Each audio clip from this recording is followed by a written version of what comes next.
You're watching the Stetson Law Channel.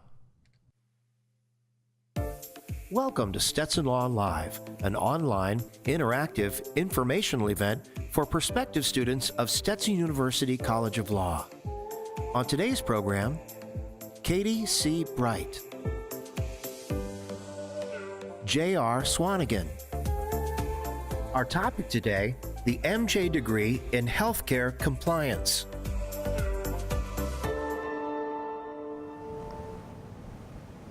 Hi, welcome to our webinar today on the Master of Jurisprudence and Healthcare Compliance. My name is Katie Bright, and I work as the Assistant Director of International and Graduate Admissions.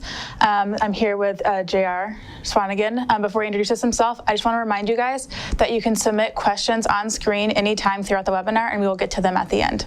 Thanks, Katie. My name is J.R. Swanigan. I serve as the Assistant Dean of Graduate International Programs at Stetson University College of Law, and I'm excited to talk with you today about our Master of Jurisprudence program in healthcare compliance. Thanks for joining us this afternoon. All right, well, to get started, let's just talk about what a Master of Jurisprudence degree is. I know that they're relatively new, so J.R., if you want to take that. Yes, so at Stetson University, we recently launched our Master of Jurisprudence program. This fall, the fall of 2018-19, was the first iteration or the first cohort of the program. We were looking at an area of need and an area where Stetson has very specific strengths, and found that offering a Master of Jurisprudence in Healthcare Compliances would cover both of those areas. This is a degree program that is a master's level program for non-lawyers interested in learning more about compliance issues and how they interact with the law. The program itself is a 30 credit hour program. It's divided over the course of 2 years. It's a 4-semester program, so about 7 or 8 credit hours per semester, and a fully online program. All right, and I think we have a slide. Just wanted to introduce you guys to Stetson too. Stetson was Florida's first law school. We've consistently been ranked #1 in trial efficacy and #2 in legal writing, so your education is in good hands. Can you talk about what some of the potential career paths are for people who have an MJ degree in healthcare compliance? Sure. So the program itself is an open program. It's not a program that necessarily charts the path for you, but will ultimately give you the opportunity to be able to do any of a number of different things. We have really interesting faculty who are certainly working or practicing in the space of healthcare compliance, and will be able to guide you on your path. But some of the careers that we envision would be HR directors, compliance managers, corporate consultants, business analysts, and operations directors. All right, so now I want to talk to you a little bit about our curriculum. So over the course of the 2-year program, it is a fixed curriculum. So a lot of your first semester classes are going to be focused on some legal background to help you guys better understand legal research, legal writing, how to look up laws and contracts. Some of the classes we offer later on are stuff like Compliance 101, risk management, the culture of compliance and healthcare organization, ethics, and so on.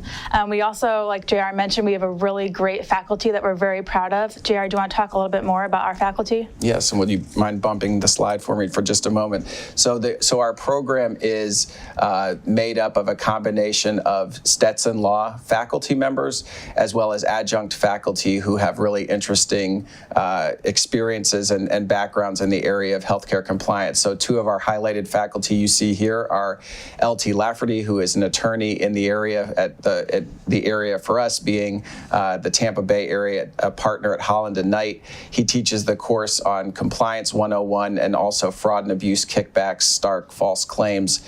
Also Emily Morgan, who is currently the director of Kindred Hospital Rehab Services, Appeals and Denials, and she teaches our healthcare programs and benefits course. And then finally, one of our faculty members at Stetson, who is very well known both nationally and internationally, is Professor Rebecca Morgan, who serves as the director for Stetson's Center for Excellence in Elder Law, and also a co-director of the Master of Jurisprudence program in healthcare compliance. She focuses on, or she'll be teaching the course on, a separate course on benefits in healthcare and the intersection with elder law.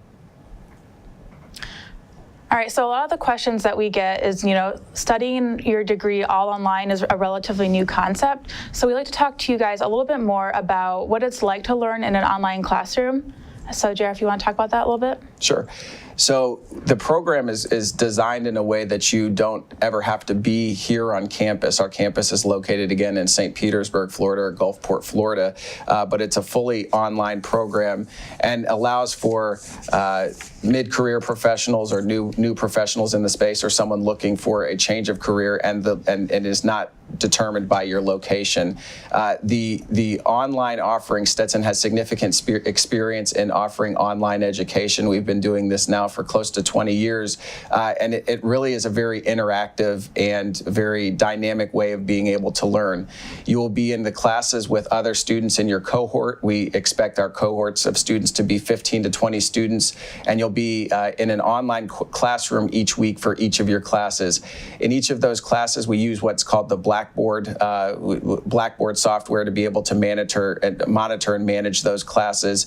You'll have an hour to an hour and a half's worth of lecture from your faculty member that you can watch at your own leisure. And then there are discussion board questions that are posed by the faculty member, where you'll have the opportunity to respond to the discussion board questions. And there's also an expectation that you will be responding to other students in your class and in your cohort.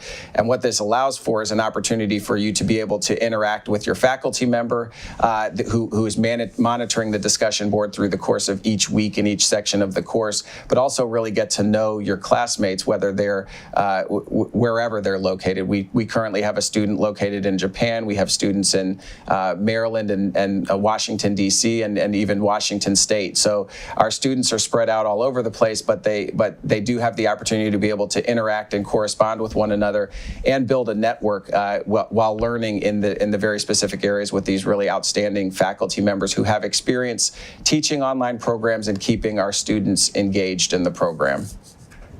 All right, well, now I'd like to go over a little bit more about our admissions requirements, and I believe we have a slide for that.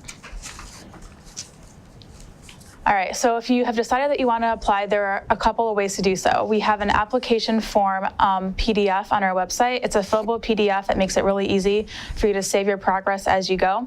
We also ask for a personal statement, kind of detailing what your professional goals are and how the MJ degree would enhance your career. We will ask for all of your official transcripts, one letter of recommendation. If you're applying from a foreign country, we do ask for a TOEFL score. That may be waived depending on your level of English and if you've been taught more than 1 year in an English course. Of course, we'll ask for your resume as well. We do ask for a GRE or a GMAT, but since a lot of our students are coming from a professional workplace already, we will waive that requirement if you have proper work experience, and we can work on that on a one-on-one basis together. If you're interested in applying, you can just go to our website, stetson.edu/law, and find our Master of Jurisprudence program. If you have any questions at all about the application process, you can email myself at gradprograms@law.stetson.edu, and I'll be more than happy to work with you on a case-by-case basis, depending on what your needs are for your application. I'd also like to talk a little bit about tuition. JR, if you want to talk about tuition? Yes, so our tuition and fees are set at $900 per credit hour, so this averages out to approximately $13,500 per academic year.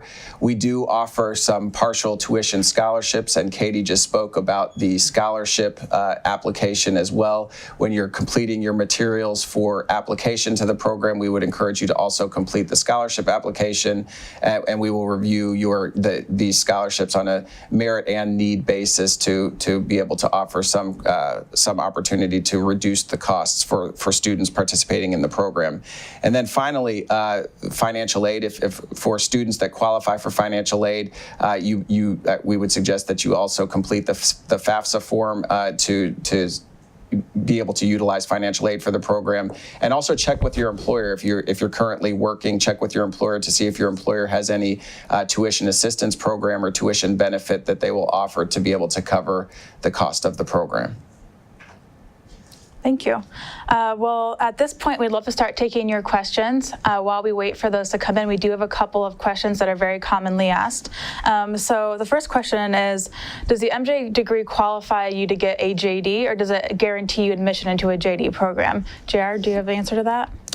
Yes. So the answer to the first question is, does the MJ qualify you for the JD? The answer is no, this program does not. Again, the Master of Jurisprudence program is a master's degree for non-lawyers. And the second question, does this qualify you for entrance into a JD program? The answer to that question is no. There's a separate application process if you're interested in practicing law or earning a JD, and that is separate and apart from this program, which is designed as a master's degree for non-lawyers interested in gaining a further understanding about the intersection between law and health compliance. And of course, that's not to say that we don't have students who are already have a JD who can apply for the program. If you do have a JD and you're interested in getting a more solid understanding of healthcare law, we welcome your application, of course. The couple of legal classes at the beginning of the semester we would waive for you, and you would do maybe an independent study in place of that. Another question we get a lot is, since this is an online program, how does graduation work? So by completing all of the requirements of the program, the credit hour requirements and the required courses that are sort of a part of a lockstep, all of the courses in the program are already preset and predetermined. When you complete those 30 credit hours satisfactorily, you will receive the degree in the program. We do offer for all of the students that participate in the program, because you will be Stetson students, we have a graduation ceremony each May, and you are eligible to be able to come to campus and walk during that graduation ceremony and be recognized during the ceremony as well. That is not required of the program, but if you're interested in spending some time on campus and receiving your degree in person, that's definitely an option available for students. All right, another question we get a lot is, can students start in the spring? I know when we were talking about admissions requirement deadlines being on August 1st, so what if someone wants to start in the spring? So typically, again, the course is designed as a two-year, 4-semester course. We generally have our students start in the fall semester, but in exceptional circumstances and on individual basis, we will speak with students if there is some reason that they're inclined towards starting in the spring, and we can work with you to be ultimately to be able to catch you out. It's a bit out of sequence with the program, but it is accessible as a spring start for students on an individualized basis. And I know starting school while you're working full-time can be daunting. Is there any way that we could set up a reduced course load for students who might need it? Again, another great question, and one that we have dealt with many of our students in the program already. We typically, as the semester breaks out, it's typically 7 to 8 credit hours per semester.